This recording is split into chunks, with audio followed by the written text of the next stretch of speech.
Hi, this is your teacher Neri, and today is a Sunday again. So it is our Bible storytelling time. The title of our story for today is The Children of Israel, taken from the book of Genesis, chapter 25, 27 to 29, and 32 to 33.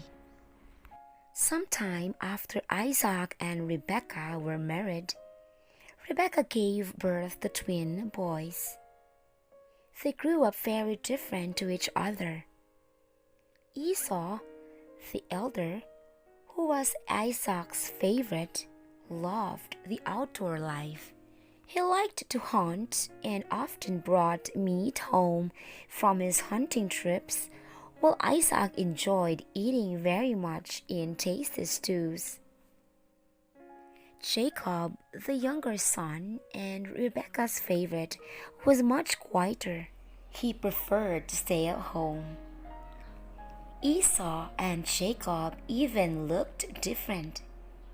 Jacob didn't have Esau's red hair or his brother's hairy skin. As Isaac grew old, he went blind. He thought he might die soon. At that time, it was important that a dying father bless the oldest son as the new head of the family. So, one day, Isaac sent Esau out hunting so that they could share a meal of Isaac's favorite meat before the blessing. Rebekah wanted Jacob to have the blessing. Isaac would never know if Jacob pretended to be his brother. So, she made Isaac's favorite stew and dressed Jacob in Esau's clothes. She covered his arms with goat skin to make them seem hairy like his brothers. Then she sent him to Isaac with the food. At first, all went well. Isaac smelled the delicious food. He reached out to his son, and the feel of the hairy goat skin made him think it was Esau's arm that he was touching. But the voice sounded wrong. "Are you really Esau?" he asked his son. "Yes, I am Esau." Jacob lied to his father. So Isaac prayed to God to bless Jacob, thinking that he was his older son. When Esau returned and took food into his father, he learned the truth. He became so angry that Rebekah was afraid. She managed to persuade Isaac that it would be a good time for Jacob to seek a wife from their own people. And so, it was decided to send Jacob to stay with Rebekah's brother Laban until Esau had calmed down. Jacob set off, feeling lonely and frightened. At sunset, he made a camp in a valley and settled down to sleep. During the night, he had a dream. He saw a staircase reaching up to heaven with angels moving up and down it. Then God spoke to Jacob. "I will give you and your children the land on which you lie. I will watch over you and look after you wherever you go."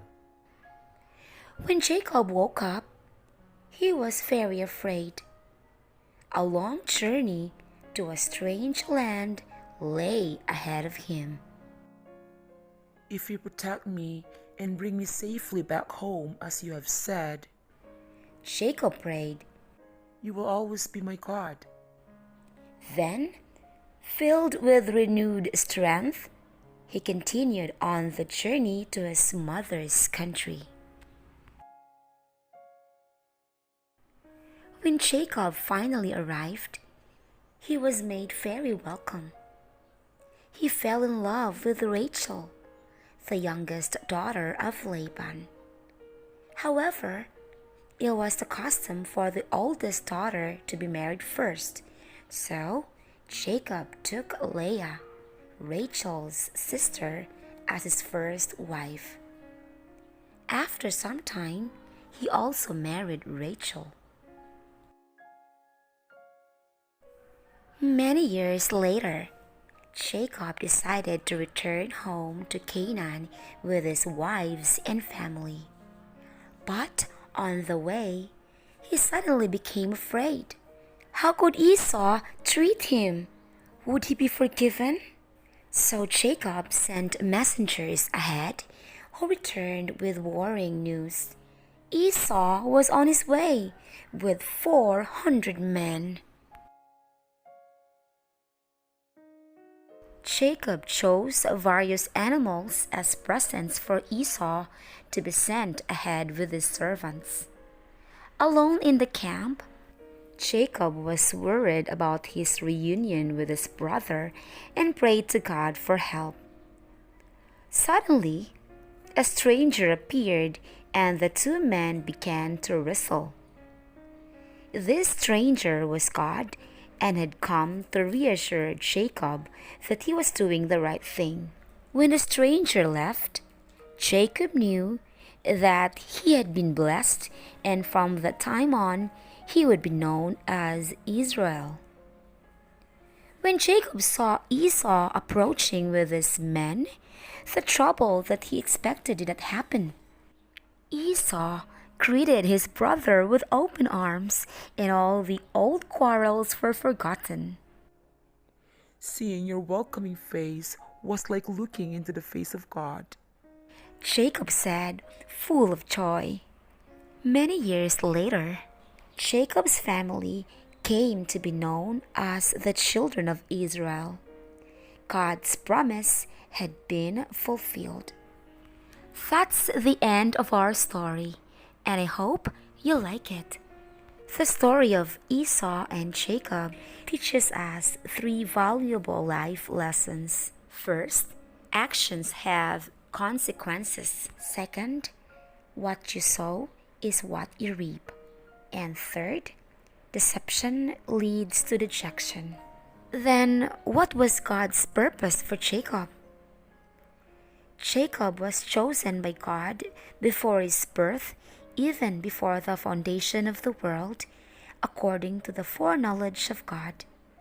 It was God's desire to transform Jesus into his image, to deal with him until he was transformed into Israel, the Prince of God. See you all on our next video. Have a great Sunday, everyone. Thank you so much for watching this video. Please like and subscribe. Share this video with your friends. Don't forget to leave your comments down below. Once again, this is Teacher Neri, and see you on my next video. Bye-bye!